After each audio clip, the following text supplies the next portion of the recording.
नमस्कार, मैं हूं आपके साथ विवेक डोगरा। आइए नजर डालते हैं आज की कुछ ताजा तरीन खबरों पर।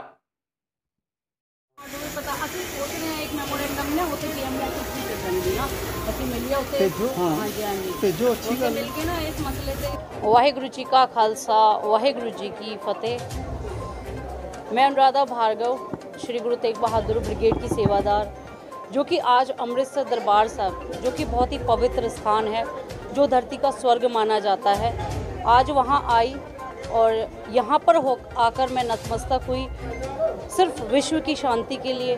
और जो पंजाब के हालात हैं, आज जो हालात पंजाब के बन चुके हैं, जहां हमारे पंजाबी और सिख भाइयों को बहुत कुछ सहना पड़ रहा है, उसकी अमन और शांति के लिए मैंने आज दरबार साहब आकर मत्था टेका और गुरु साहिब जी से अरदास की कि गुरु साहिब जी, आपका सजाया हुआ खालसा पंथ है, आप इस खालसा पंथ की स्वयं ही रक्षा करें। क्या लगता है, क्या समझते हैं जो पंजाब के इस समय हालात हो रहे हैं और लोगों के मन में एक डर बना हुआ है पुलिस की ओर से, क्या कहना चाहोगे इसका? देखिए, अगर सरकार सिख समाज के अधिकारों को और उनके जो अपने अधिकार जिसके लिए उन्होंने 87% कुर्बानियाँ भी दी है, अगर उन अधिकारों को समझते हुए अगर सिख कौम के लिए सरकार आगे आए, तो ऐसा मुझे नहीं लगता कि कोई भी समाज जो है वो बागी होने पर उतारू होगा। आज आप देखिए कि सिख समाज, जहाँ तक मैं सिख समाज को जानती हूँ, मैंने इतिहास पढ़ा है सिखों का, आप ये देखिए, जहाँ तक सिखों की बात करें तो विश्व की सबसे शक्तिशाली कौम, न्यायप्रिय, न्याय पर चलने वाली, स्वाभिमानी, सहनशील, सभ्य, और यहाँ तक कि मैं आपको बताऊं कि अन्याय के विरुद्ध लड़ने वाली जो कौम है वो सिख कौम ही है।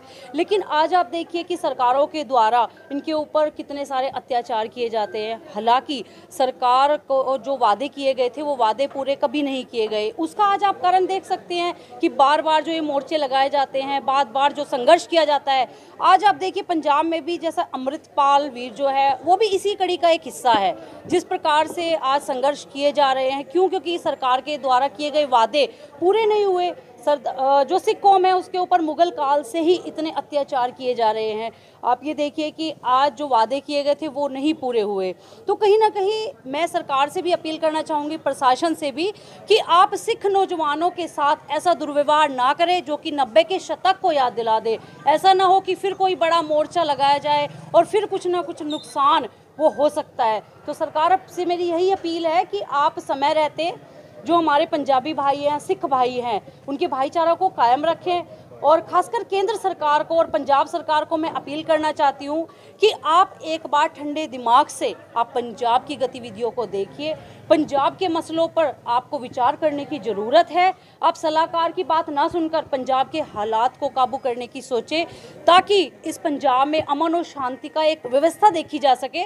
और देखिए, जो पुराने समय के जो आपके द्वारा किए गए वादे, उन वादों को भी कहीं ना कहीं आपको टटोलने का फ़र्ज बनता है और दोबारा से मेरे सिख समाज को आपको गले लगाने का फ़र्ज बनता है, ताकि दूरियां ना बढ़ाई जा सके और कहीं ना कहीं सरदार कौम के साथ नज़दीकियां बढ़ा के इस देश को, एक भारतवर्ष को, एक सोने की चिड़िया दोबारा से बनाया जा सके। क्योंकि जहाँ तक मेरा मानना है कि भारतवर्ष के लिए सिख कौम रीढ़ की हड्डी है। अगर आज सिख कौम नहीं है तो भारतवर्ष में हम खुशहाली, उन्नति नहीं देख सकते, क्योंकि सिख कौम ने बहुत कुर्बानियां दी हैं। जहां अन्याय हुआ है वहां अन्याय के विरुद्ध लड़ाई भी लड़ी है।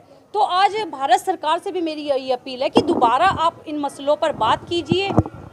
यदि पंजाब के मसले की हम बात करें, पानी का पैसा नहीं दिया जाता, जब भी किसी राज्य से कोई सेवाएं ली जाती है तो रिवेन्यू दिया जाता है। लेकिन अगर बात करें पंजाब की, तो पंजाब के लोगों को एक अलग ही नागरिक का दर्जा दिया जाता है। उनको, उनके लिए कानून भी समान नहीं होता। आज आप सिंह बंदियों की रिहाई को लेकर देख लीजिए कि सिंह बंदियों की रिहाई के लिए मोर्चे लगाए गए। हालांकि उन मोर्चों की कोई आवश्यकता नहीं है, क्योंकि संविधान के अनुसार अगर देखा जाए तो सिंह बंदियों की सजाएं पूरी हो चुकी है और असंवैधानिक तौर पर अगर वो उनको जेलों में रख रहे हैं तो ये कहीं ना कहीं संविधान की धज्जियां उड़ाने का कार्य करता है। अमृतपाल जी को किस नजरिए से आप देखते हैं? देखिए, मैंने पहले भी बताया कि जब हमारे देश में सिखों ने कुर्बानियां दी और सिखों ने की कुर्बानियों के अनुसार जब सिखों ने चाहा कि हमारे अधिकार कहीं ना कहीं मिलेंगे, उन कुर्बानियों का कहीं ना कहीं असर होगा, हमें भी एक समान नागरिक का दर्जा इस भारतवर्ष में प्राप्त होगा, लेकिन वो जब समय रहते उनको नहीं दिया जाता। आप किसान आंदोलन देख लीजिए या कहीं आप बेअदबी के मामले देख लीजिए, कहीं जब न्याय नहीं मिलता तो ऐसे नौजवान दीप सिद्धू, अमृतवीर, जो अमृतपाल है, और भी बहुत सारे ऐसे सिख नौजवान हैं जो आज मजबूर हो जाते हैं। और खासकर एक बात कि केंद्र सरकार को ये बात तब समझ लानी चाहिए जब कोई भी नौजवान अपनी आवाज़ को बुलंद करता है, खासकर पंजाब से। अगर कोई भी अमृतपाल जब दुबई से आया तब सरकार ने इस बात पर संज्ञान क्यों नहीं लिया, क्यों इस बात को सरकार ने बढ़ाया और इस बात को बढ़ाकर आज एक कितना बड़ा मुद्दा सरकार ने बना दिया। आप देखिए कि अगर कोई आवाज़ पंजाब से उठती है, कोई सिख नौजवान अपनी मांग करता है तो तभी उस पर कोई ना कोई बातचीत करके उसका हल किया जा सकता है। लेकिन राजनीति आप देख सकते हैं, सरकार कोई भी हो, लेकिन अपनी राजनीति चमकाने के चक्कर में वो कहीं ना कहीं इसको बहुत बड़ा मुद्दा बना देती है, और आज उसी का जो परिणाम है वो आज पंजाब में देखने को मिल रहा है। जो सारा एविडेंस आ रहा है, पुलिस निकाल रही है कि इसको कितना सही मानते हैं आप? देखिए, मैंने आपको फिर भी बताया कि राजनीतिक रूप देने का प्रयास सरकारें ही करती है, चाहे वो 1984 हो, चाहे वो 90 हो, 1990 का दशक हो। और वो जो आज के भी हालात आप देख रहे हैं, आज के हालात भी उन्हीं पर आधारित है। आज पुलिस प्रशासन और सरकार मिलकर कुछ भी कर सकती है। आज देखिए, अगर मैं न्याय की बात करूं, क्योंकि मैं खुद एक एडवोकेसी से बिलोंग करती हूं, अगर हम एक लॉ की बात करें, लॉ एंड ऑर्डर की, अगर अमृतपाल के ऊपर कोई पर्चे दर्ज है तो उसको सामने लाए जाएं, उनकी FIR सामने लाई जाए और देखा जाए कि किस तरीके से उसके ऊपर ऑफेंस बनता है। अगर वो कोई ऐसा कार्य करता है तो उसकी भी छानबीन काफ़ी समय से करनी चाहिए थी। एकदम ऐसा ऑपरेशन करने की नौबत क्यों आई? क्योंकि आज अगर सिख धर्म से अगर कोई सिख इंसान उठकर, कोई सिख नवयुवक उठकर अपनी मांग को रखता है, तब सरकार उस पर ध्यान नहीं देती। लेकिन जब हालात बहुत बिगड़ जाते हैं, राजनीतिक का विषय बन जाता है, एक मुद्दा बना दिया जाता है, तब सरकार अचानक से ऑपरेशंस के नाम रख देती है। तो यही एक कारण है आज जो हमारे पंजाब के हालात बिगड़ रहे हैं। देखिए, सत्कार योग गुरु ग्रंथ साहिब जी वो सबकी रक्षा करते हैं और वो सबके ही पिता है। वो एक अमृतपाल के नहीं, एक सिखों के नहीं, मैं सनातन से हूँ, वो हमारे भी गुरु हैं, हम तो विश्व गुरु मानते हैं उनको। आज मैं कहती हूँ, कलयुग में अगर आज अपना बेड़ा पार हो सकता है, अगर देश में शांति हो सकती है, विश्व शांति हो सकती है, वो गुरु ग्रंथ साहिब जी के कारण ही हो सकती है। अगर कोई गुरु ग्रंथ साहिब जी की शरण में आता है तो वो अपने जीवन सफल बना सकता है। तो गुरु ग्रंथ साहिब जी तो सबके ही हैं, वो अमृतपाल के या किसी सिख बिरादरी के अलग नहीं हैं। अगर वहाँ पर वो गुरु ग्रंथ साहिब जी लेकर जा रहे हैं तो उनका वो पर्सनल मामला था, उनकी अपनी सोच थी।